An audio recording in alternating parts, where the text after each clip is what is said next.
So today we're going to go through chapter 11, which is You Can't Take Him With You, knowing when and how to end an unhealthy relationship. Hit the bricks. See? Anybody who know who that was? Never mind, you were just too young. It's supposed to be James Cagney. Remember how he used to say, you dirty rascal. Oh yeah. Okay. Moving on. Ooh. Okay, so this week we're going to talk about how to get somebody to hit the bricks. Tell them to keep kicking rocks. So the author opens with this story of a fashion designer. Her name is Anne Marie. She wants to make it big in fashion, so she goes to New York, and I'm probably just adding things in here just to keep it moving. Like she may have been to Colorado. I don't know. She went to somewhere anyway. So she was invited to join this team of this well-known fashion designers team, and in this designer's business, this fashion designer, and her boss's name was Cynthia. So she's she's joined this team. She's doing very well. People are giving her compliments. I mean, Anne Marie, the student. People are giving her compliments on her work and everything. And she begins to think too much of herself. She begins to think she knows more than her boss, Cynthia. And Cynthia, she recognizes that, Anne Marie has lots of talent, lots of promise, lots of potential. But it's getting hard to work with Anne Marie because she's getting a big head. She keeps telling her coworkers, I know how to do this better than Cynthia. Cynthia should do it this way. And so Cynthia got fed up and had to let Anne Marie go. Now, if Anne Marie had just stayed in her lane, this was probably where she was supposed to be, because like I said, this fashion designers could have opened a lot of roads for her, could have made her, she could have learned a lot from this fashion designer. But because she just didn't want to listen to Cynthia, she lost that potential. She lost that opportunity. So that's how we're kind of the subject we're going to be touching on tonight. So sometimes valuable relationships last a lifetime. Sometimes a valuable relationship is just for a short time. Now, like in the case of Anne Marie, it should have been longer than it was, but that was because of her, not because that's the way maybe God wanted it, but that's how her actions led it to be. Good relationships can go bad for a lot of reasons, but that doesn't mean that they aren't good for a time. They could be good for a specific point in your life, and then it's just time to move on. So some people like Anne Marie, like she cost herself that great relationship because of her arrogance, jealousy. I don't know, maybe she was jealous of Cynthia. And she was sure immature the way she was acting. And sometimes people fail to see that or understand true value in a relationship. So if she had maybe just sat and kind of took a look at herself, and she probably would have realized that this was a very, very good opportunity for her, and she needed to shut her mouth and just keep moving. So regardless of the reasons for a separation, sometimes we need to ask ourselves, or allow someone to ask someone else who's been a valuable part of our life to leave the relationship. Because once it's a positive relationship, it may become negative. So once a positive relationship has become negative, that's one of the signs that it's time to let go of that relationship. So we're going to talk about the story of Saul and Barnabas and John Mark.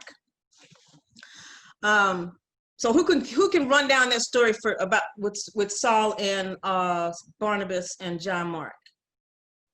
Anybody? Okay, moving on. So what?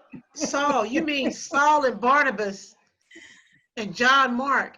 You mean Yeah. Paul, right? Well, yes, when he was with them, it was Paul. Yes. Okay, well, they were going somewhere. It was somewhere that they were supposed to be going. I guess I'm not going to tell the story, That's but good. That's where. okay. Yeah. So they were going somewhere, and so Mark he had disappointed Paul some time ago, and Paul didn't want Mark to go with him. He was just like, leave that coward or that betrayer behind. He can't go with us. And so Barnabas is so compassionate. I felt like at that point that he was such a compassionate person, and he wanted things to the relationship to be mended, and Paul, forgive him, and let's move on. He's willing to do it now. Forgive him and let's move on. But Paul was adamant about it, and he continued to say no. So Barnabas didn't even go with Paul. I think he stayed with Mark, and I think it was Timothy that went with Paul at that time. I'm not sure. I can't remember who went with him, but Barnabas didn't go with him. Mark or Barnabas. That was perfect. I don't even think I have to say anything else. Oh, thank you. Yes, that was it. Thank you, Mother Trout. Sure. You get a cookie. Okay. I want a sugar cookie. Okay. Okay, so yeah, so they were all going to I got to get back to where I was in my notes here. Yeah, Paul and Barnabas left Cyrus. They were going to Perga, which is in Pamphylia, Pamphylia, I can't pronounce it, but the city was called Perga.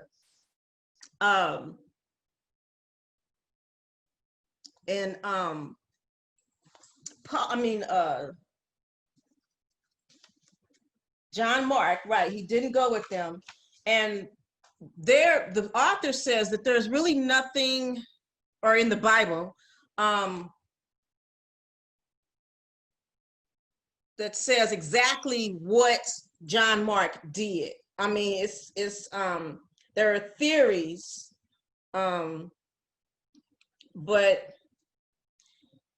let me just keep going down my notes here.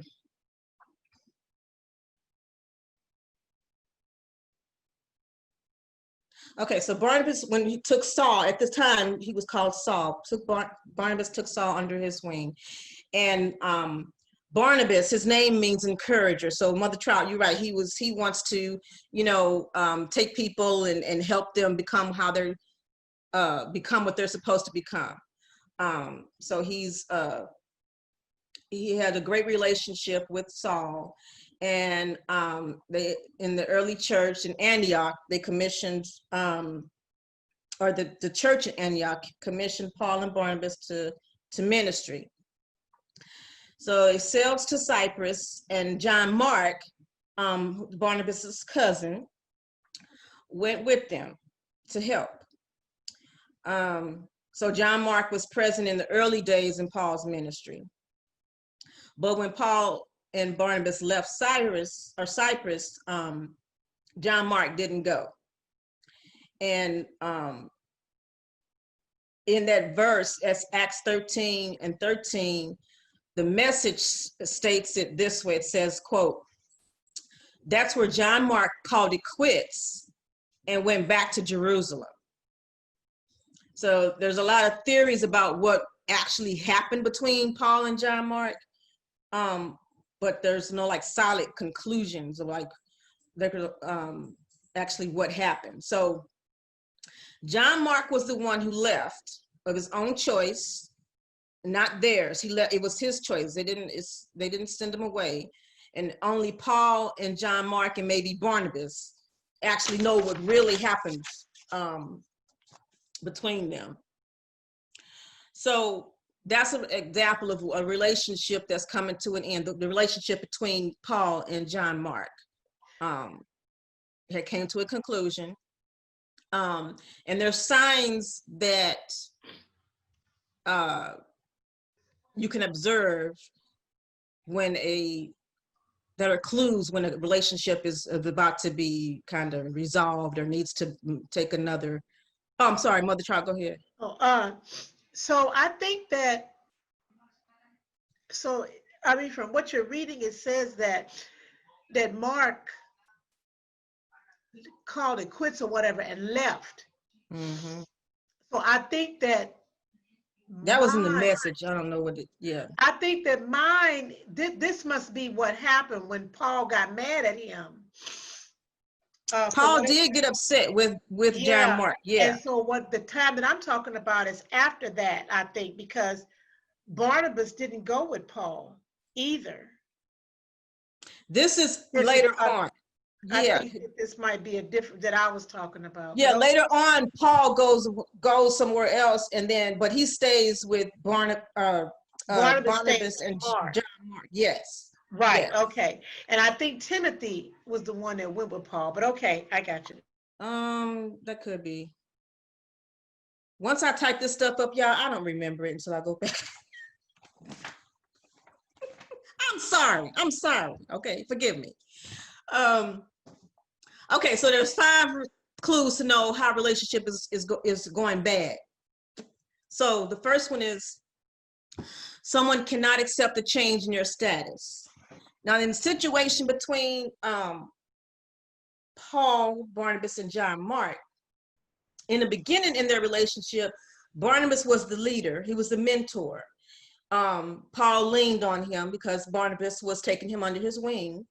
And Barnabas introduced Paul to the apostles and helped him build relationships with them. And Barnabas recruited Paul to the ministry in Antioch and vouched for him. So early in the story, Barnabas was the leader in their relationship. And you could tell that because in the story in the Bible, when they speaks of Barnabas and Saul, Barnabas is first when they list them. And then it goes, and then in later accounts, it's Paul and his companions, including Barnabas in that companions. So Paul is taking a leadership role later in their relationship. And he's growing in leadership and influence, which that could be a reason why, I mean, we don't know. John Mark is kind of upset with Paul taking taking over Barnabas's role. I don't know, but one of the things that the author says is that it could be that John Mark didn't like the fact that Paul went from being a follower to being a leader, and he could have been resentful of Paul on behalf of Barnabas. But Barnabas didn't have a problem with it. It was John Mark. So there's no indication in scripture that the reversal of those roles, Paul becoming the leader and Barnabas becoming the follower, that reversal in those roles bothered Paul or Barnabas.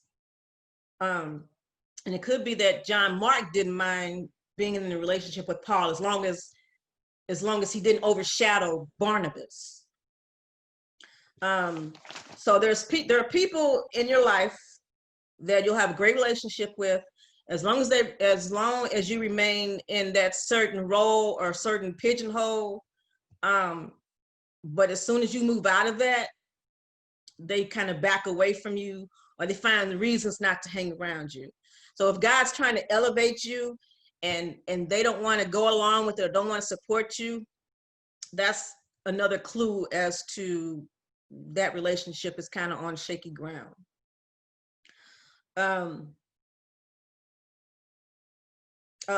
change could be a raise or a promotion or a new home, a car, anything that's positive in your life, and they don't want to support you or think that it's a good thing that's happening in your life.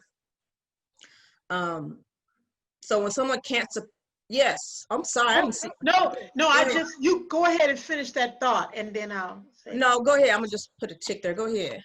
Well, when you mentioned that, I thought about, like a promotion or something like that. Well, I could see it being pretty difficult for a person who was once your peer to now be elevated to your manager. Mm-hmm. And so, I've seen that happen. It's a little difficult to, you have to, now your role has changed, and, you have to have your relationship kind of tends to change with the people who were once your peers. They now report to you. So that can be really, really difficult. Yeah. Difficult change. Yeah. Yeah. Brother Terrell? Yes, and I was just going to, I guess, ask a question on what you've been commenting on in regard to when people disagree or, go separate ways in the church. Does that mean that you've backslidden or you've gotten further away from God when you disagree with somebody and, you don't accept their new role? Does that mean that that person is falling into sin who is causing the dissent, or is it just something that happens? I just want everybody to comment on it. What somebody to comment on it. I don't think it's falling into sin. Like with John, Paul, and Barnabas, and John, Mark, Paul, and Barnabas. No one was no one did anything, quote, wrong. It's just that the way they related to each other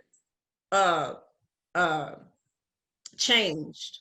And John Mark, this is one of the reasons, we don't know.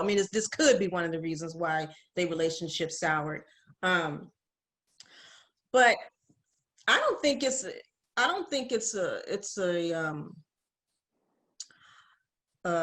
don't know the word I'm trying to, it's not, I don't think having the effect of a relationship souring or two people moving in different directions necessarily means that person is falling away from God or anything. It's just that they're relating to themselves. They're not relating to you. They're not thinking about you. They're thinking about themselves. Anybody else have anything? I'm not. Go ahead. I was thinking that it could be a difference of opinion. Right. So just because you have a difference of opinion doesn't mean that, you've fallen into sin or, fallen back. You just have a difference of opinion. Mm-hmm. Yeah, and people are just, even though they're Christians, they're still human. And they can get into themselves. I don't think that doesn't mean that they have backslide or turned against God. They just got into themselves. Instead of listening to what God wants them to do, they just let their emotions take over. Yeah, think about that time when, remember when Peter denied Christ the 3 times? Right. Mm-hmm. He denied Christ 3 times. So he just turned his back on him. Mm-hmm. I know it's out of fear, and it was out of fear, and he was just gone. But he didn't fall into sin or anything, like that. Christ did not, turn his back on him. Christ didn't judge him. Christ, you know what I'm saying? So it's different from having a difference of opinion, but it's still a different thing where you kind of ran off. It's like you turned your back on Christ, but he didn't backslide. He still loved him. He was just in a fearful position. That's just another example, other than, the difference of opinion. I think I also have a that quick- sometimes it has to do with a person is going about what God has for them. You're looking on as a friend. You don't always know, or support where they're going, and it doesn't mean you can't always. You have to. It could be either you don't understand or something's going on in your life. I think Pastor in the chat put, life and relational changes. Things happen, and you don't understand what's going on, so you need to step back. So you step back, but that doesn't necessarily mean, it could mean your relationship changes, but it doesn't. It's not a sin or anything like that. It's taking time to understand what's going on. Does that help, Brother Terrell? Yes, and I think those are awesome answers. And then I was just thinking that it's all dependent on your where the feeling is based. If it's based in, for example, a state of maliciousness or revenge or something like that, then yeah, I think it is. It could lead to greater sins. It can lead to something more. It's like almost like a seed that can grow into something else. But if it's just based in a misunderstanding or not understanding where a person is going, then that's different than Okay. having Yeah. a seed of jealousy or something like that. That can be a possibility. Somebody could have something in them that ain't quite there. So that's just my comment. Right. Okay. Brother Ellis, did you have something? A question? Yeah, I think I kind of figured it out or came to a theory based off of some of the answers or things that you all have all said collectively.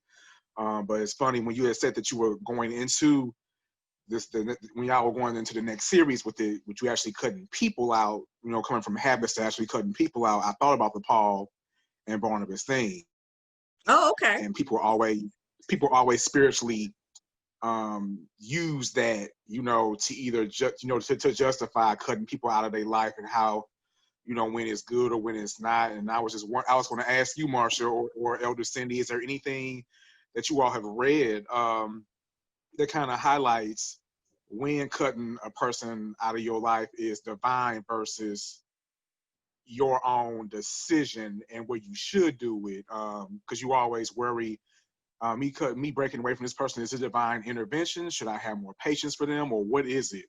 You know what I mean? So is God frowning if I break it off with them? Is God going to frown if I stay or keep this person in my life? You just never really know. And I didn't know if there was anything in the book that kind of highlighted, the divine versus, I guess, your own The practical. intuition. Yeah, right. Yeah. I think you would, before you get ready to, cut somebody off, pray about it. Pray, talk with God about it. Is this other person just going through something right now? You just need to be patient, but after you find out, after you talk with God and you figure out whether this is something, this person needs to be out of your life, this chapter that we're in now it gives you clues to look for when it's time to cut off a relationship. And there's also things to do after you cut it off. Is that what you got, Cindy? Well, also in future chapters, this is not the only chapter where we're going to cover changing relationship changes and how that works. So this is not a hit it once and leave it. Future chapters are going to kind of talk about different ways relationships are broken. and how they can and how you deal with them. So this is not going to be a one and done, 1 week and done topic. It's going to be an ongoing topic for at least a couple more chapters. And then, Okay. Mother Trout.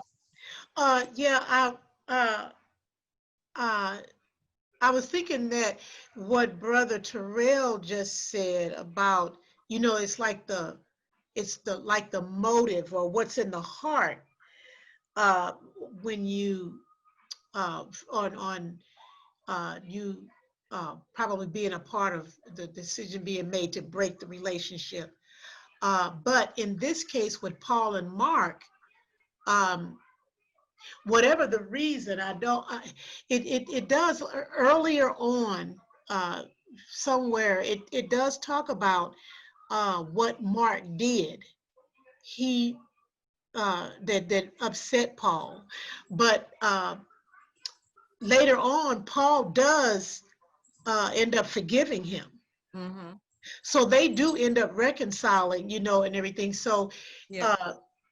when it comes to breaking off a relationship, I think that it'll be more than a like 1, 2, 3 strikes you're out. Oh, You yeah. gotta have to give them a few chances before you cut them off. But I think that after that, you would, what do they say? Feed them with a long-handled spoon or something like that. Mhm. How does that saying go? You kind of have to do that because, even then, after you've broken a relationship with someone, if you see them in a dire need position, you can't deny them help. So you just hand them help with that long spoon, if I'm saying that right. Can't is a strong word, but that's just me. Moving on. Okay. So when someone can't support you through your changes, that's one of the clues that when the relationship may be coming to an end.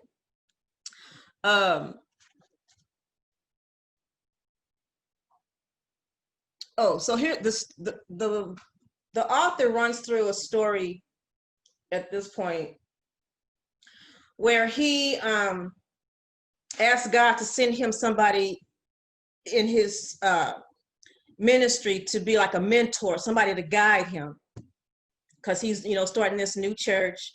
It's new to him. So he prays and asks God to put him in touch with somebody who can mentor him and help him through this stage. So God put him in touch with with the right person.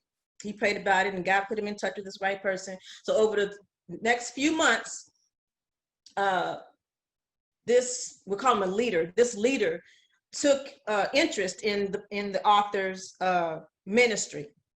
So he starts sharing lessons with him and talking to his what do you call his flock? I guess I don't know, what did you call people that attend his church? Constituents, whatever. And they congregation. Thank you. His congregation. And so the members of this church was praying with him too. So they knew that this was going to happen, that this person, God was going to send somebody. So when the person came, this person started making some changes, and the people didn't like that, because the mentor began putting too much influence over the pastor, with the author of this book, who was the pastor of this church. And this relationship between the mentor and the pastor, this was a very, it was a good relationship. It led to many opportunities, but the people didn't want to take instruction from an outsider. They wasn't having that, and they were afraid this guy was taking over. So no matter how your status changes, like at this point, I guess they saw the pastor was giving up too much, and they started to take notice, and the people who supported him, they weren't celebrating this with him. They because they were kind of resenting the positive that this mentor was having in this guy's life, in the pastor's life. So if you come across somebody who so it's kind of like you in a clique already.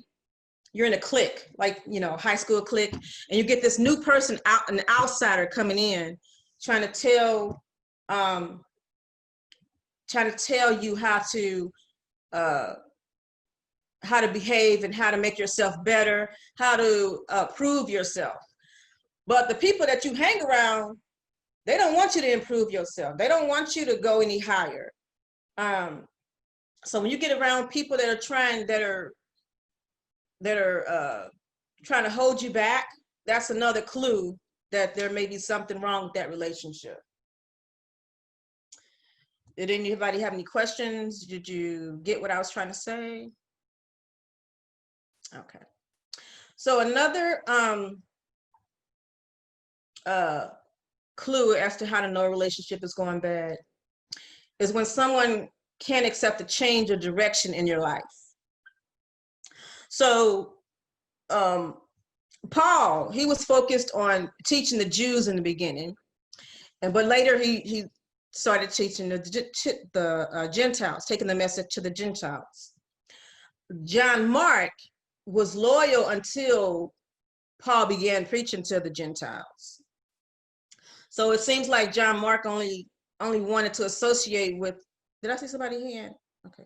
Only wanted to associate with Paul as long as he was doing or held the beliefs that John Mark had, which was the message should only be brought to the Jews. So that's, like Mother Trout was saying, that was probably one of the reasons why there was a rift in their relationship, because Paul wanted to give the message to everybody, but John Mark said no, he didn't want to do that. Now the author at this point puts he brings into this section the story of Marvin Gaye, and I can kind of see why he brung this topic or that story into this topic, but I'm not sure. But I'll pose it to the group. So Marvin Gaye, everybody know he was a soul singer, but his father was a preacher. And, you know, his father did not approve of his life, did not, you know, want him singing. He started in the church. Marvin Gaye started singing in the church.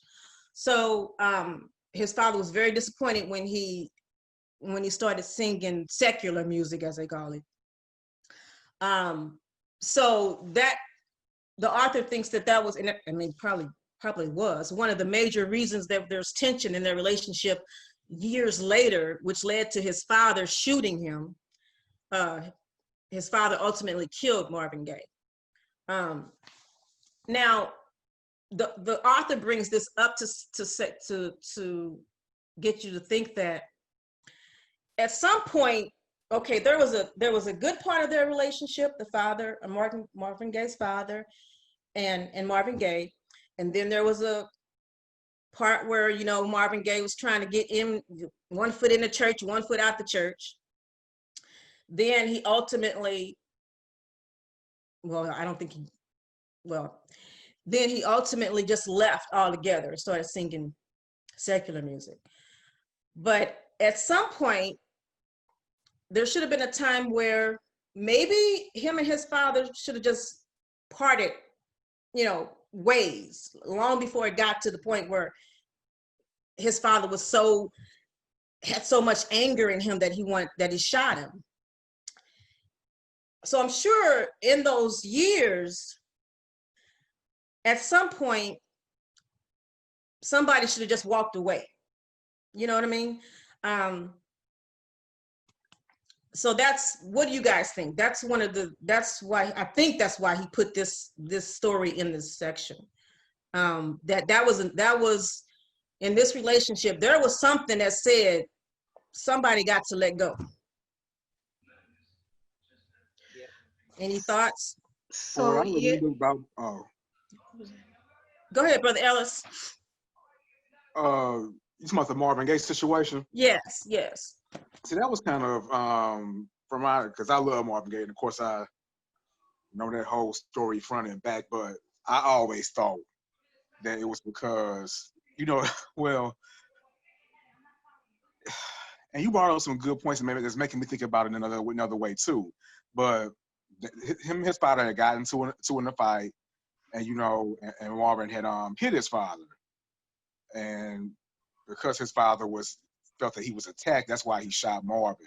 So I always thought that primarily was one of the for your own child to hit you, that could have just put him over the top. But the underlying tension within a relationship over all those years, Right. that's what really put it over the top. right. Yeah. You know what I mean? So Yeah. they didn't work that out, and they didn't heal it. And so when that source of tension attacked him, it was nothing for him to pick up a gun and shoot him in return. Right. I think Those so. underlying issues. So yeah, that's a very interesting for them Yeah. to put that in their book. That's kind of very interesting. Yeah. Anyone else have any? Yeah. So I think that I'm sure that there was a point where, because Marvin Gaye wasn't living with them anymore. No. So I'm sure that when he probably did come around, that their conversations probably always burst out into arguments. I'm sure.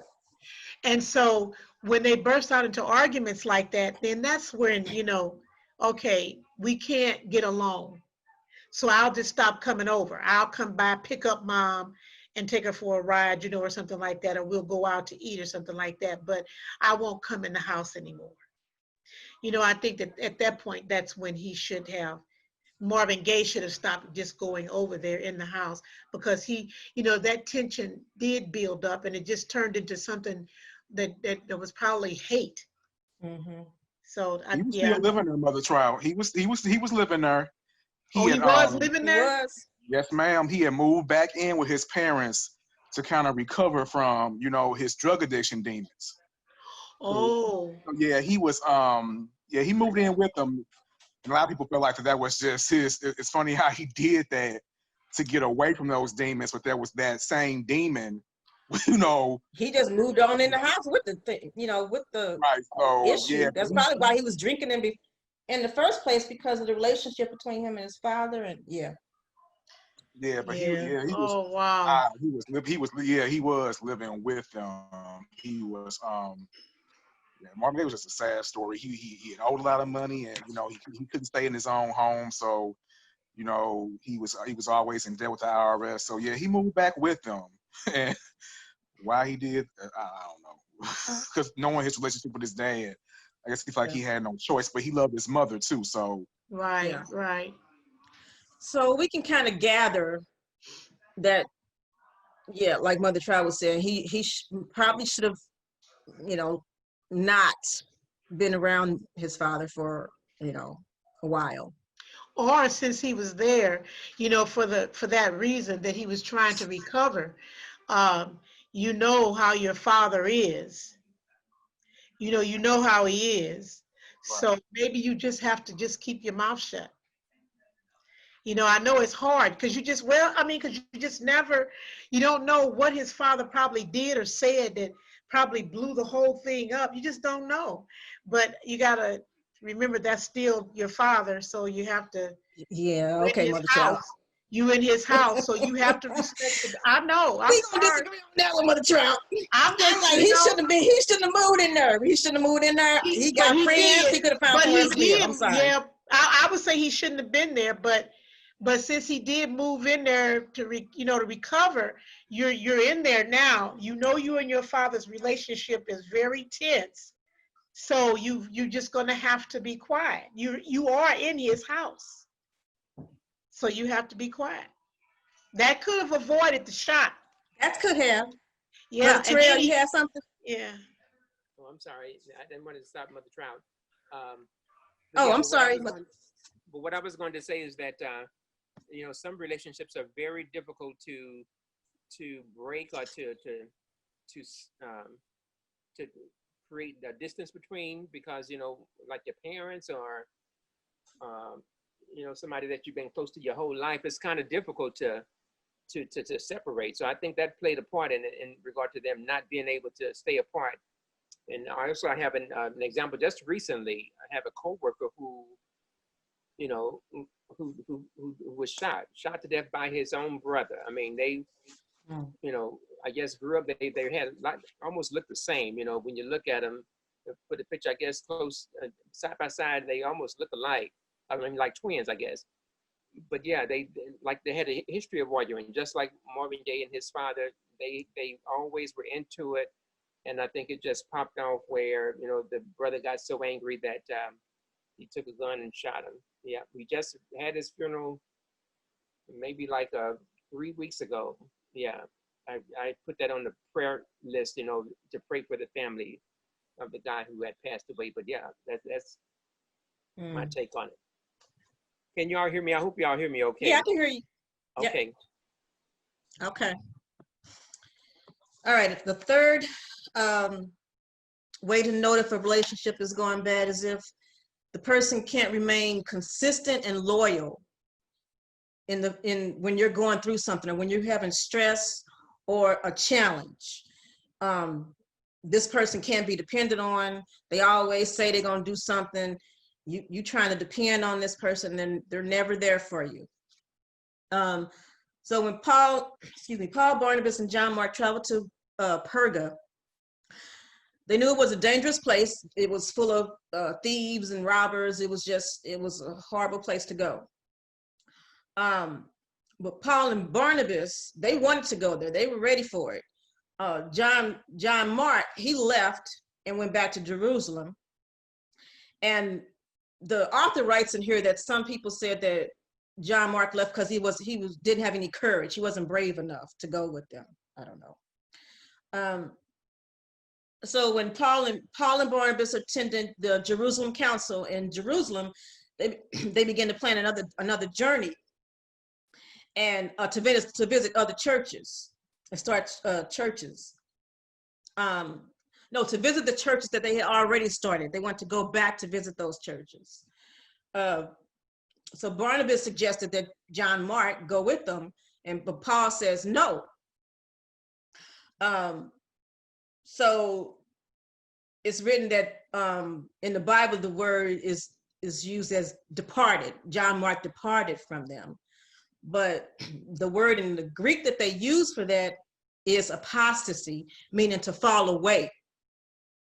So as far as Paul was concerned, John Mark had fallen away. He had abandoned them, and he didn't want John Mark to go with them again.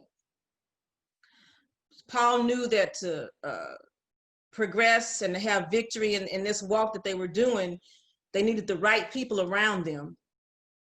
And with John Mark just up and leaving, he wasn't having it. He wanted somebody dependable. The people around you will have so much influence in your character and your decisions that they'll impact your future in significant ways, because you're relating to these people. You're giving ideas, bouncing back and forth. So the people that you're interacting with should be people that are gonna give you a heads up, gives you a leg up, and help you accomplish your goals. So Paul, he knew that, and that's why he didn't want to be around John Mark, we can assume. That's why he didn't want to be around John Mark. So Paul understood that God called him to do this work. It was something that he had to do. It wasn't something he took lightly. And it was something that John Mark was not up to. So Paul knew that he needed to have strong people around him. So you need to have strong people around you to inspire you, to lift you up, and to help you, to encourage you along this godly walk that we are trying hard to get, to take. So this is one of the reasons relationship with people who, shrink from difficulty or shrink in the face of something that's hard or fold under pressure. Those kind of relationships you might need to end. If the first roadblock in your life comes up and the person your ace boon coon won't help you through it, and they don't want to, go with you, that might be a clue that this is not the right person to take with you on this journey. So true and lasting friends are not afraid to go with you into into your future. They won't run away from pressure. They'll support you through it. They'll help you through it. They'll help you bear whatever you need to bear. So another way to find out if a relationship is going bad is if you can no longer depend on someone who was once reliable. Like they've been reliable, but now all of a sudden they're no longer reliable. Like John Mark, he's described as a helper or an assistant to Paul and Barnabas. But so his job was to do whatever Paul and Barnabas needed. But he lacked the faithfulness because he left. He didn't want to follow them on their journey, and this is why Paul was mad with John Mark, because he left. He didn't want to stick it out with them. And Paul, well, the author surmises that this is one of the reasons that Paul wrote in 1 Corinthians 4:2 was because this is what he wrote. He wrote that faithfulness is mandatory for Christian life. So the author assumes or surmises from that he's talking about his relationship between him, John Mark, and Barnabas. Because John Mark wasn't faithful, that was really important to Paul. So he says that faithfulness is mandatory for a Christian life. That's what Paul wrote later on. So, do you know a John Mark? Has anyone ever come into your life and been dependable for a season, for a time, and then given up on you or abandoned you? These are not the questions. These are just hypotheticals. So sometimes for your own good, you must bring a relationship to a close or allow other people to walk away from their relationship. So I used to be a non-affirming pastor, and then I became an affirming pastor. That answers that question. Yes, it does.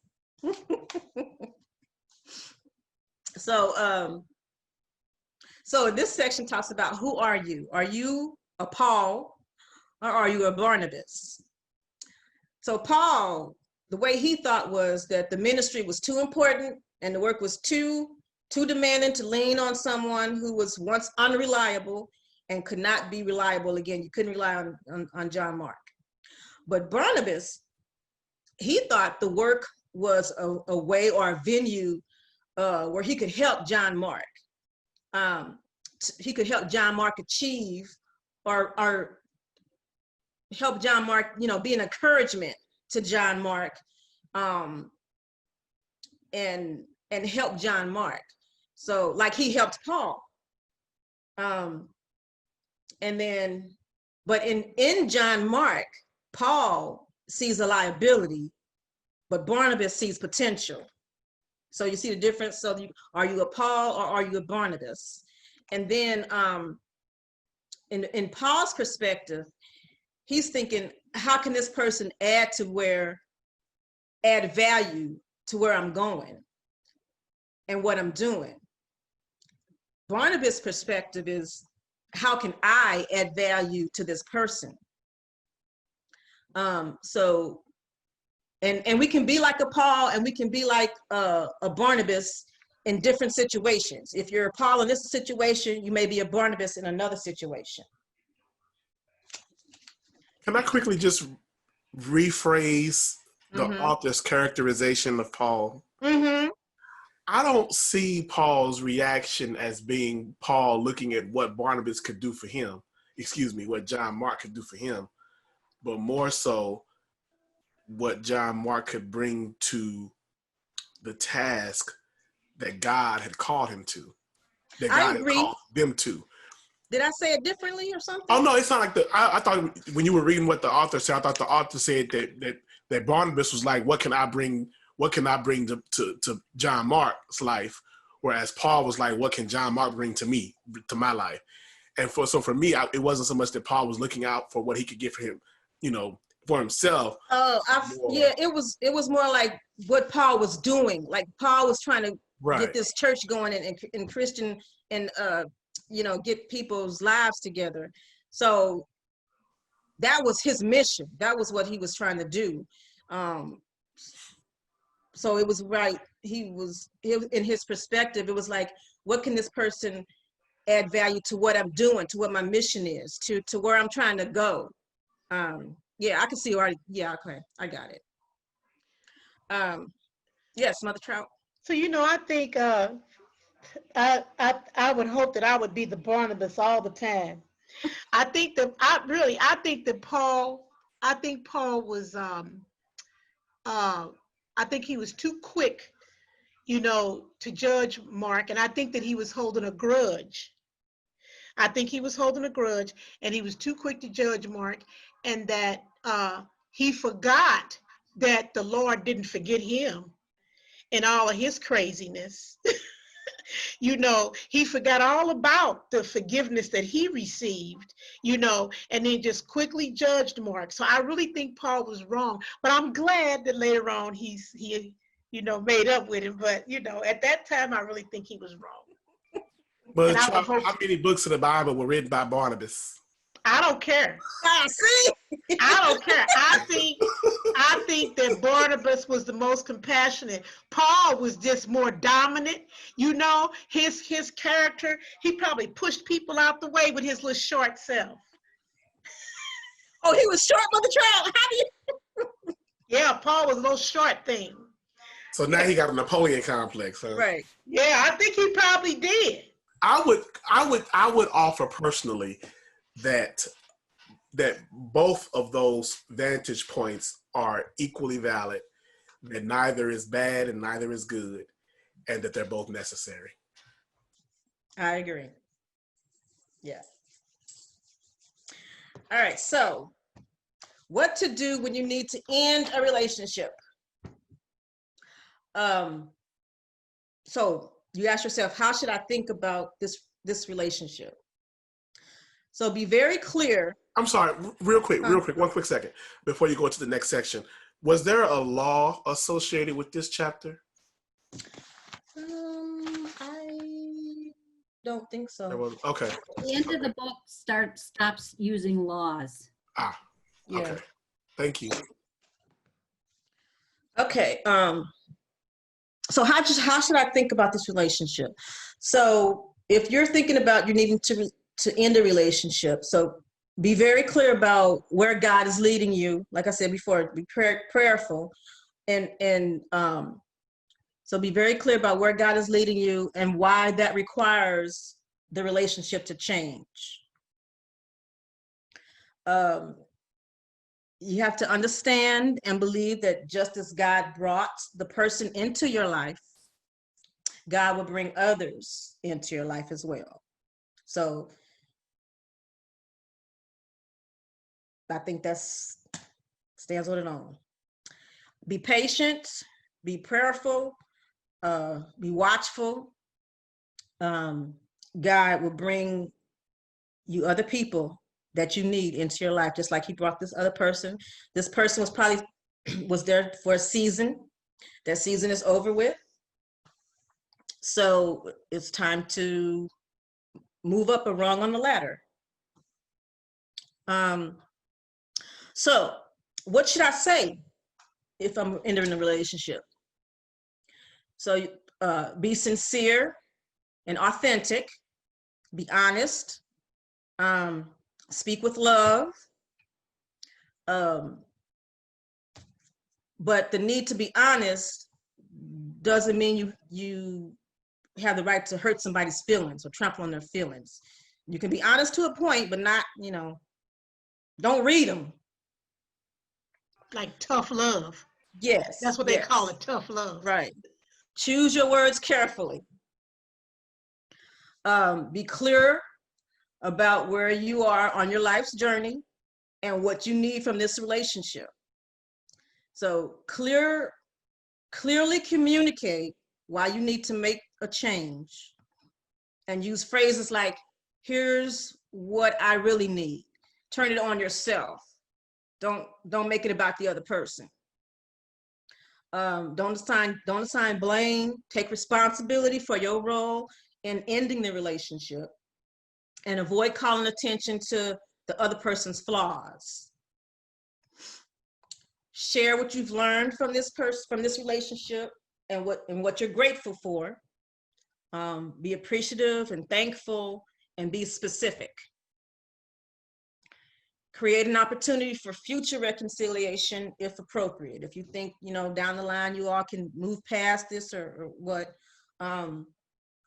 So you never know what God may want to do later on. So avoid, doing anything that's going to permanently put a nail in the coffin of the relationship, so to speak. That's going to permanently prohibit a restoration of the relationship in some way later down the line. It don't have to be where it was, but just, maybe make some kind of restoration down the line. Let the person know you continue to love him or her, and that the fact that the relationship is ending does not make the individual a bad person. Any questions about what I said so far? Then, after the relationship is over, what do I tell other people about this situation?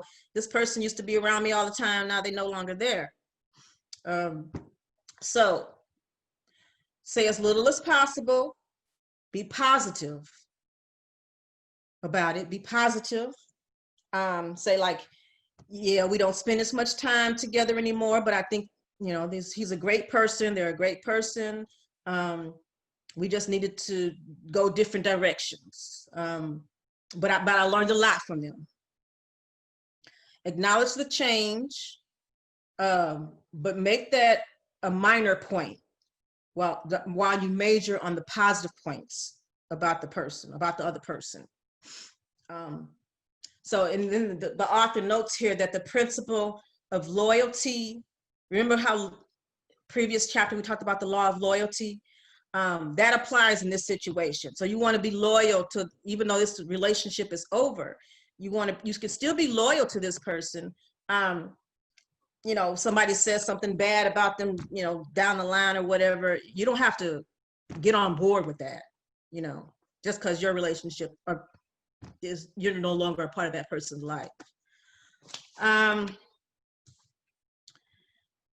Okay, so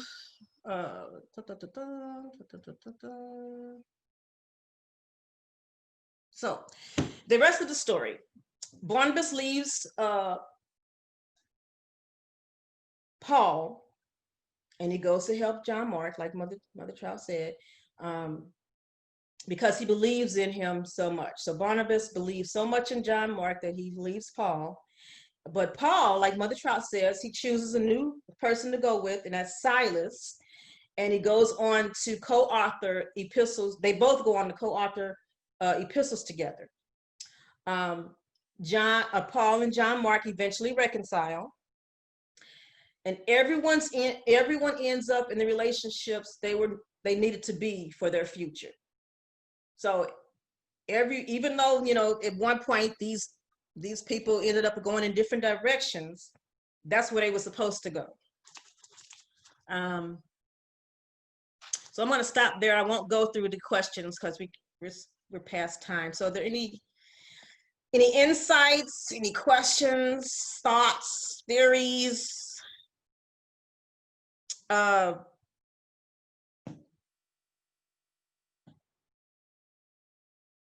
That's it. So I got one comment, that's all. So are you saying that sometimes, I heard the last part of that sometimes that's meant to happen, and God will send you in different directions as a result of you not agreeing, you know, face to face all the time, you know, or hand in hand. Mm-hmm. So is that what I heard, that, you know, sometimes that happens, you know, it's intended for you to, Right. you know, okay. That may be the avenue that God, is taking you. But this other person can't go with you. So I think anybody else? Yeah, and I think you also said there are other people who will come into your life to not necessarily take the place of that person, but who are important for the next part of your journey. Right. So it's like that person was an important part of this season or this part of my journey, and you know, now this other person, and you know, because you know, it seems that there are phases of your journey or seasons of your journey where someone doesn't fit very well, and you just are not willing to let go. Yeah. Or I was thinking about how God can take a bad situation and turn it into good, you know, make the good out of it. So it turned out that everybody went the directions that they were supposed to be. And, you know, so God took that, because Mark was originally supposed to go with them, but he ended up not going, and it all turned out to be good. So, you know, it could also be looked at that God took that situation and turned it into a good thing.